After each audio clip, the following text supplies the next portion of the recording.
ఈ top pin ఉంటుంది, ఇది ఏంటంటే ఎర్త్ కనెక్ట్ ఇది. చాలా మంది ఇళ్ళల్లో ఇప్పుడంటే కొత్త గంట ఇట్లా ఎర్త్ తీసుకుంటారు, కానీ మనకి ఒక 5-10 సంవత్సరాల క్రితం ఎర్త్ అనేది యూజ్ అయిపోయేది. జస్ట్ నార్మల్గా ప్లగ్ఇన్ చేసి యూజ్ చేసుకునేది, వర్క్ అయితే. కానీ బాడీ ఇన్ కేసు వైర్ అనేది బాడీ టచ్ అయితే మనకు షాక్ అవుతుంది.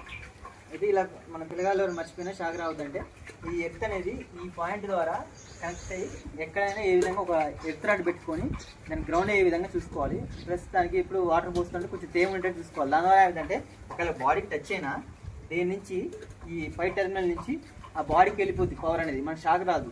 ఒకవేళ షాక్ వస్తున్నా ఫెయిల్ అయినా నార్మల్ డూప్లికేట్ ఎక్విప్మెంట్ అయినా మనకి షాక్ రాకుండా బాడీకి టచ్ అయిన పవర్ అనేది మొత్తం ఎత్తుకి వెళ్ళిపోద్ది, లో రెసిస్టెన్స్ పాత్కి వెళ్ళిపోద్ది, మనకి షాక్ రాకుండా ఉంటుంది. ఇంకోటి ఏంటంటే దీనివల్ల మన ఇలా ఫ్రిడ్జ్కి అయినా మీరు ఎప్పుడైనా చూడండి, ఫ్రిడ్జ్లో ఒక్కోసారి తీద్దాం ఉంటే షాక్ కూడా అనిపిస్తుంది. అట్లా కూడా ఈ ఎర్త్ ఫెయిల్ చేయడం వల్లనే షాక్ వస్తుంది. అట్లా ప్రతి ఎక్విప్మెంట్ ద్వారా ఈ టెర్మినల్ ఖచ్చితంగా గ్రౌండ్ చేసుకోవాలి. దాని ద్వారా మీకు ఎలాంటి షాక్ రాకుండా ఉంటుంది.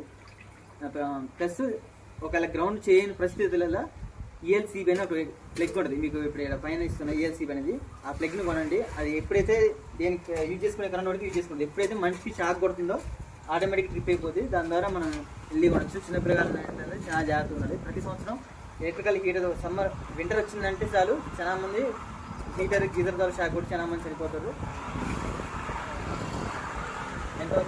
ఈఎల్సీబీ అంటే ఎర్త్ లీకేజ్ సర్క్యూట్ బ్రేకర్. ఇది మనకి ఎలాంటి సిచ్యువేషన్లోనే హ్యూమన్ బాడీకి షాక్ రాకుండా ఆటోమేటిక్గా ట్రిప్ అయింది. దీని లింక్ బయోలో ఇస్తా. దీని ద్వారా చిన్నపిల్లగాళ్ళకనే కాదు, మన పెద్దవాళ్ళకైనా ఆడవాళ్ళకైనా ఎవరికైనా ఎక్విప్మెంట్ ఫెయిల్ అయిన టైంలో మనకు షాక్ రాకుండా చేస్తుంది. దాని ద్వారా చాలా మంది సేఫ్గా ఉండొచ్చు.